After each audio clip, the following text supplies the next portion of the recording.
대한민국 근현대사를 성경적 세계관으로 알리고 전하는 대한역사문화원의 한국 근현대사 바로 알기 특강입니다.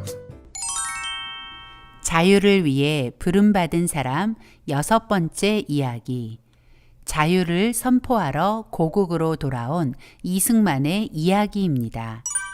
프린스턴 졸업을 앞둔 1910년 2월 16일, 이승만은 서울에 있던 언더우드 선교사로부터 한 통의 편지를 받았습니다. 당시 언더우드 선교사는 종합대학 설립을 준비 중이었는데 이승만에게 우리는 당신을 크게 기대하고 있습니다. 귀국하면 알맞은 일이 기다리고 있습니다라며 앞으로 세워질 대학의 교수직을 제안한 것입니다. 이승만은 4월 9일 언더우드 선교사에게 이렇게 답장했습니다. 제가 2달 후면 프린스턴에서 박사학위를 받습니다. 그러면 선교사님이 세우려고 하는 기독교 대학에서 교수를 하고 싶습니다. 미국에서 배운 국제법, 국가론, 정부론, 역사, 근세 유럽사, 미국사, 미국 헌법, 서양 철학, 종교 같은 정치학 과목을 가르치고 싶습니다. 조선 사람들에게 기독교가 얼마나 중요한 것인지 가르치고 싶습니다. 조선은 지금 일본의 식민지가 다 되었기 때문에 일본인들이 제가 한국에서 교수 생활하는 것을 방해하면 선교사님이 만드는 학교에서 교수 생활하는 것을 포기하고 전국을 다니며 부흥사가 되어 불쌍한 영혼을 기독교인으로 만드는데 일생을 바치고 싶습니다. 박사학위를 받기 전 이미 이승만은 대한제국으로 돌아와 할 일들을 계획하고 있었습니다. 유학을 시작하면서부터 그의 목표는 초지일간 대한의 독립을 위해 대한제국으로 돌아오는 것이었으니까요. 하지만 이승만 박사의 아버지 이경선옹은 이승만 박사가 돌아오지 않기를 바랐습니다.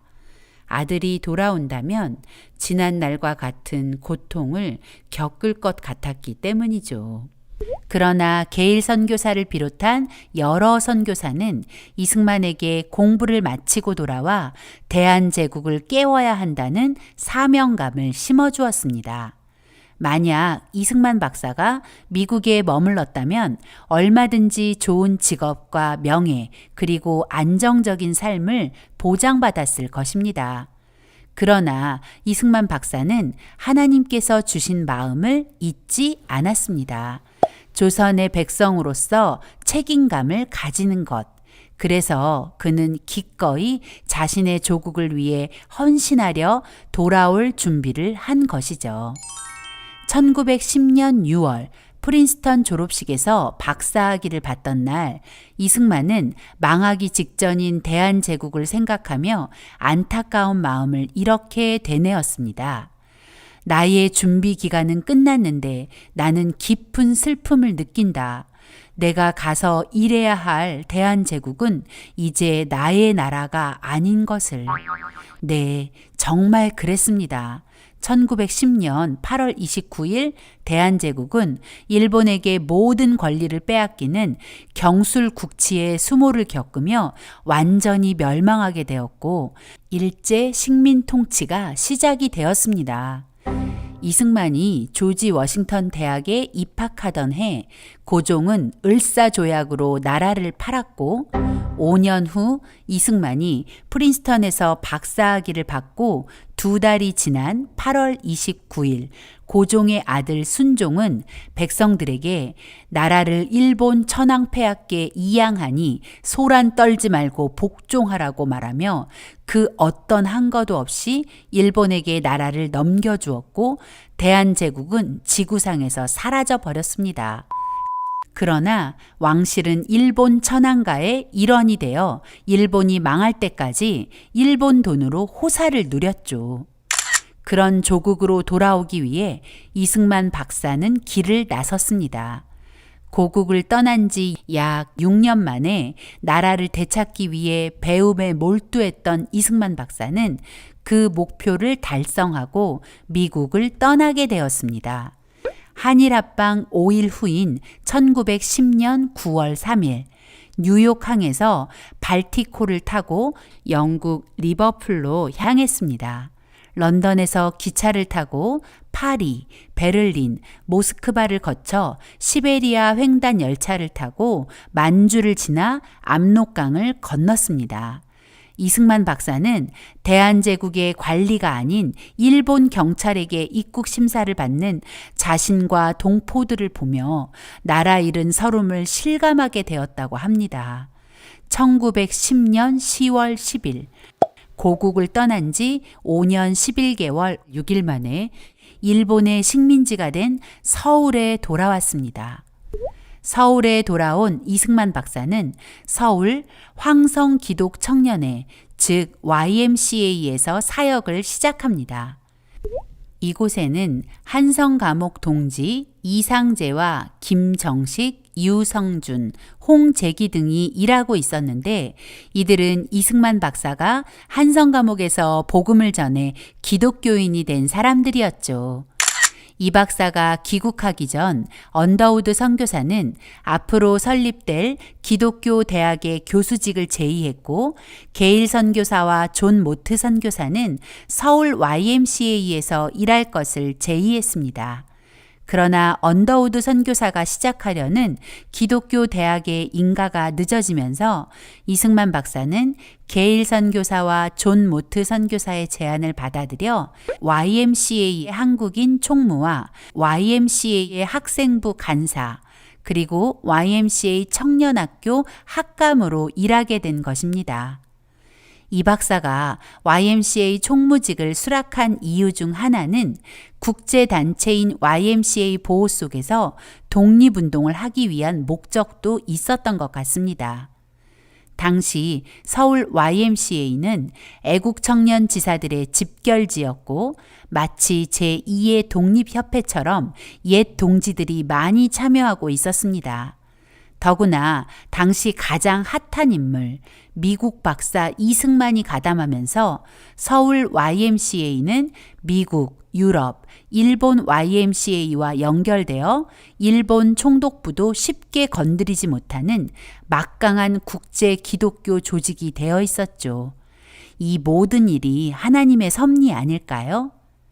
YMCA 청년학교는 중고등학교 과정과 대학 과정을 포함한 학교였습니다. 이곳에서 이승만 박사는 청소년 그리고 청년들에게 기독교 세계관을 기초로 한 자유를 가르치기 시작했습니다. 주일이면 교회에서 설교를 하고 성경 연구반에서 성경을 가르치고 외부에 나가 강의나 강연을 했습니다. 또한 전국적으로 YMCA 지부를 세우는 일에 공을 들였고 선교사들의 좋은 설교나 글, 그리고 성경 공부 교재를 우리말로 번역하기도 했습니다.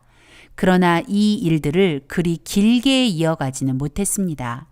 이 박사의 조선 사역은 1910년 10월부터 1912년 3월까지 약 1년 5개월 동안 뿐이었습니다. 1년 5개월 동안 이승만 박사가 한 일들을 살펴볼까요? 이승만 박사가 YMCA 국제위원회에 제출한 보고서에 자신의 사역 내용을 이렇게 보고하고 있습니다.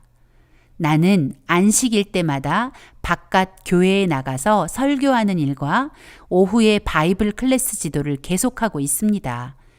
그 한편으로 나는 청년의 학교에서 주 9시간에서 12시간의 강의를 합니다. 다른 학교에 나가서 수시로 하는 짧은 강의 외에도 청년의 학교 생도들만을 위한 주 3회의 특강을 해야 합니다. 이승만 박사는 우선 바이블 클래스를 조직하여 성경 강의에 집중했습니다. 이 박사가 언더우드 선교사에게 보낸 편지에서 말했듯 조선 사람들에게 기독교가 너무나 중요했기 때문이죠.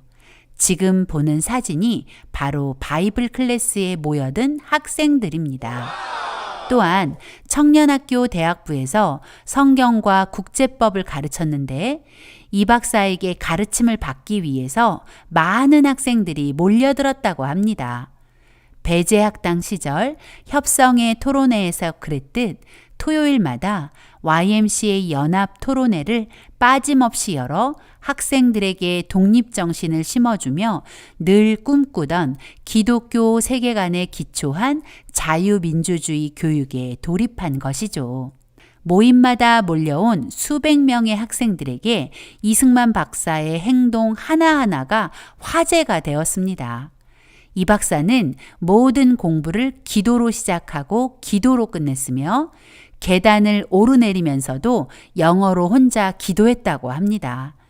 그리고 재미있는 이 박사의 유머에 매 강의마다 웃음이 끊이지 않았다고 합니다. 학생들이 조금만 잘해도 원더풀, 중요한 대목마다 굉장해, 정말 굉장해 라고 추임새를 넣어서 이 굉장이란 별명까지 얻었다고 하네요. 이 박사의 강연과 강의는 청중을 압도하는 설득력이 있어서 마치 교회의 부흥회처럼 그 열기가 대단했다고 합니다. 이승만 박사는 1911년 봄 기차로 2300km, 배로 880km, 말과 나귀를 타고 424km, 우마차로 80km, 인력거나 가마를 타고 3.6km, 그리고 기차나 배, 말과 나귀, 우마차나 인력거 등으로 갈 수 없는 길을 11km를 걸으며 전남에서 평안도까지 33회의 집회를 열어 7,535명의 학생과 청중에게 부흥회를 겸한 강연을 이어갔습니다. 그 결과 전국적으로 33개의 YMCA 지부가 탄생하게 되었고 그 33개 지부를 통해 기독교 세계관으로 무장한 조선 독립을 위한 청년 조직망이 전국적으로 구축되었죠. 이승만 박사가 1년 5개월 동안 조선에 외친 메시지는 기독교 세계관을 기초로 한 자유와 자유민주주의 그리고 독립정신이었습니다. 전국적인 집회를 마치고 평양서 서울로 돌아오는 길 1911년 6월 윤치호 선생이 운영했던 개성의 한영서원에서 제2회 기독학생 하령회를 개최하게 되었습니다. 하령회란 여름에 개최하는 수련회 또는 부흥회를 말합니다. 이 하령회에는 전국 각지 서울, 광주, 전주, 군산, 개성, 선천 등의 21개 기독교 학교에서 모인 93명의 학생 대표와 여러 선교사와 목회자가 참석했습니다. 미국인 목사들의 설교로 부흥회가 진행되었고 이승만 박사 역시 주 강사 중 하나였습니다. 이 하령회에서 놀라운 일이 일어났습니다. 성경 말씀을 들은 사람들의 마음에 성령의 불이 임하면서 내가 조선의 독립을 위해 헌신해야 한다는 독립정신이 일어난 것이죠. 이승만 박사가 한성 감옥에서 외치던 거룩한 성도가 거룩한 백성이 된다는 그 외침 그대로였습니다. 이 하령회를 보고 충격을 받은 일본 총독부는 본격적으로 기독교를 탄압할 계획을 세우게 됩니다. 한영서원 하령회 이후 일본은 이승만 박사를 더 철저히 감시하기 시작했고 이 박사의 외부 활동은 더 이상 불가능하게 되었습니다. 일본은 조선 통치를 시작하면서 조선 총독부를 설치하고 초대 총독으로 데라우치 마사다케를 임명했습니다. 데라우치는 교회야말로 조선에서 가장 강력한 항일 집단이며 이 집단을 와해시키지 아니하고는 효율적인 조선 통치가 난관에 부딪히게 될 것이다라고 단언했습니다. 왜 교회가 조선 통치에 방해가 될까요? 그 이유를 이승만 박사는 한국교회 핍박에 이렇게 적었습니다. 일본 생각에는 한국교회는 독립사상을 배양하는 곳이요. 한국 교인들은 장래의 혁명을 주창할 자들일 것이다. 그러므로 일본이 한국 교회를 통제하고 한국 교인들을 다스리기 전에는 장래의 화근을 막을 수 없다고 여겼다. 네, 맞습니다. 기독교의 가르침은 조선을 바꾸고 있었습니다. 그리고 일본은 조선이 기독교의 가르침대로 변화된 후에는 조선 통치가 불가능하다는 것을 알아차린 것이죠. 그래서 조선을 자신들의 뜻대로 움직이기 위해서는 기독교를 제거해야만 했던 것입니다. 일본은 살아있는 천황을 신으로 섬기는 우상숭배 국가입니다. 그러므로 천황이 온 세계로부터 존경과 숭배를 받아야 한다고 생각했습니다. 더 나아가 천황이 지배하는 세상을 만들고자 했습니다. 그러나 일본의 천황 숭배는 오직 한 분이신 하나님을 믿는 기독교인들에게는 절대 용납될 수 없는 것이었죠. 또 자유민주주의 역시 기독교의 아름다운 산물인지라 천황 숭배를 주장하는 일본과 사사건건 부딪히게 되어 있죠.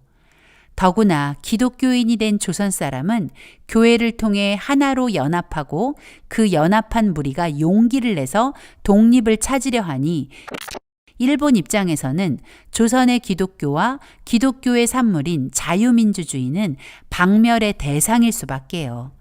그래서 일본은 조선에서 기독교를 제거할 계획을 세우게 된 것입니다. 그것이 바로 백오인 사건입니다.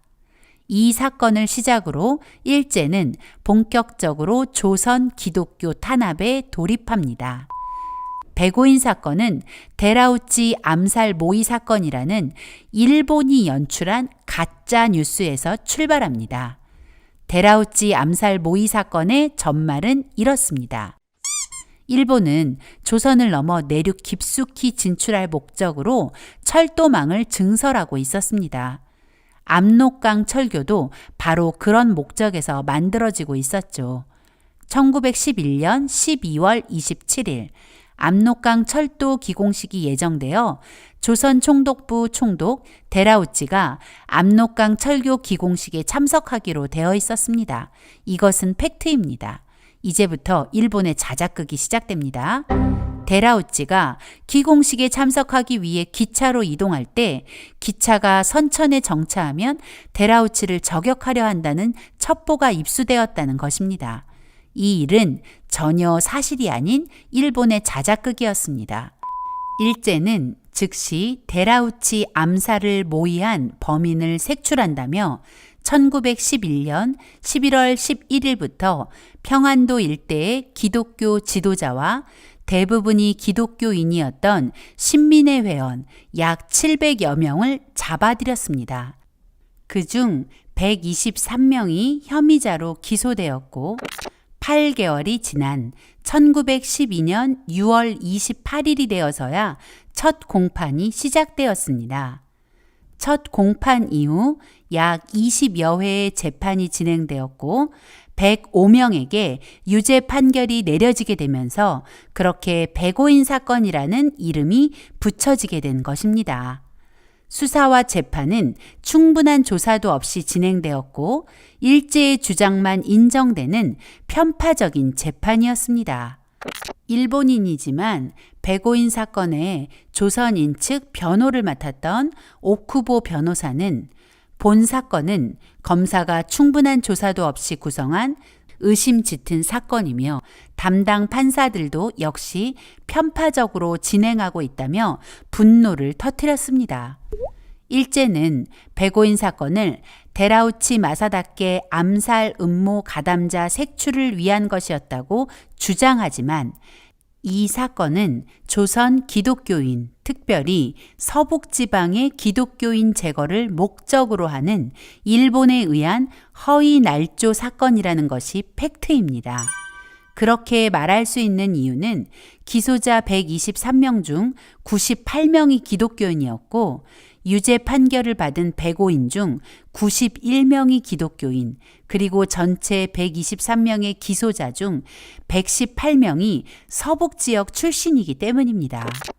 특히 1911년 개성 한영서원에서 열린 제2회 학생 하령회에 참석한 선천 신성중학교, 숭실중학교, 서울경신중학교 등의 학생 다수가 백오인 사건으로 체포되어 고문을 받았고, 서북지방에서 활동하던 기독교 선교사들에게 음모 격려자라는 누명을 씌워 조선에서 쫓아내려 했던 점을 종합해보면 백오인 사건은 조선 통치를 강화할 목적으로 항일 세력인 기독교를 탄압하기 위한 조작된 허위 날조 사건이 분명합니다. 백오인 사건의 화살은 이승만 박사에게로 향했습니다. 일제는 이승만 박사에게 예수교의 거대 괴수라는 죄를 씌우고 거에게 현상금을 걸었습니다. 미화 30만 달러. 지금도 30만 달러는 큰 돈인데 당시로는 인생 역전의 기회를 가능케 하는 거금이었습니다. 그러니 이승만 박사를 노리는 사람이 많았을 것이고 그만큼 이 박사에게 다가온 위험의 크기가 컸다는 것을 짐작할 수 있습니다. 이승만 박사는 나라가 없으면 복음도 전할 수 없다는 것을 깨닫게 되었습니다. 나라라는 중요한 울타리가 있어야 자유롭게 신앙생활이 가능하다는 것을 뼛속 깊이 느끼게 된 것입니다.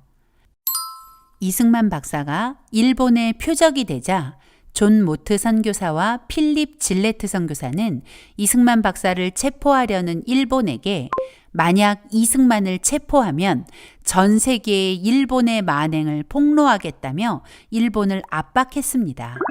그리고 이 박사를 미국 미네아폴리스에서 열리는 감리교 총회의 조선 대표로 보내기로 결정하고 1912년 3월 9일 14기 감리교회 지방 평신도 대표 회의에서 이승만 박사를 조선 대표로 선출하여 조선을 빠져나가도록 한 것입니다. 이때부터 이승만 박사의 33년의 미국 망명 생활이 시작됨과 동시에 대한의 독립을 위해 고독한 싸움을 싸우는 독립운동가의 삶이 시작된 것입니다. 망명이란 주로 정치적인 이유로 자국에서 위협을 받는 사람이 외국으로 피신하는 것을 말합니다. 이승만 박사의 망명은 자신의 목숨을 부지하기 위한 것이 아니었습니다. 조선의 독립을 위한 새로운 길로 들어선 것이었습니다. 이승만 박사는 1912년 3월 26일 그의 나이 37세가 되는 생일 아침 남대문역에서 부산행 9시 35분 기차에 올라 서울을 떠났습니다. 부산에서 배를 타고 일본을 거쳐서 미국으로 가는 여정이 그렇게 시작되었습니다. 1912년 3월 27일자 매일신보는 이승만 박사가 미국으로 떠난 그날을 이렇게 보도했습니다. 종로 기독 청년의 소속 학교 학감 이승만 씨가 미국에 건너가기 위하여 모처에 청원하고 여행권을 청구하였다는 말은 이미 기재하였거니와 그 여행권의 하부를 승인하였으므로 어제 오전 9시 30분에 남대문발 경부선 열차로 출발하여 미국으로 향하여 갔는데 그 돌아올 기한은 6개월로 예정하였다. 그 누가 알았을까요? 이 6개월의 예정의 미국행이 33년이나 걸리게 될 것을. 이승만 박사는 나라를 살리기 위해 조선에 돌아와 꿈에 그리던 기독교 세계관에 기초한 자유민주주의 교육에 돌입했습니다. 그러나 이승만 박사에게 허락된 시간은 고작 17개월 뿐이었습니다. 하지만 이 박사는 이 짧은 시간에 엄청난 족적을 남겼습니다. 무엇보다 전국에 YMCA 조직망을 만들었고 이 조직을 통해서 배출했던 사람들이 후일 3.1 운동과 독립운동의 주역들이 된 것이죠. 이승만 박사는 이제 나라의 독립을 되찾기 위해 고독한 나그네가 되어 미국을 향해 나아가고 있습니다.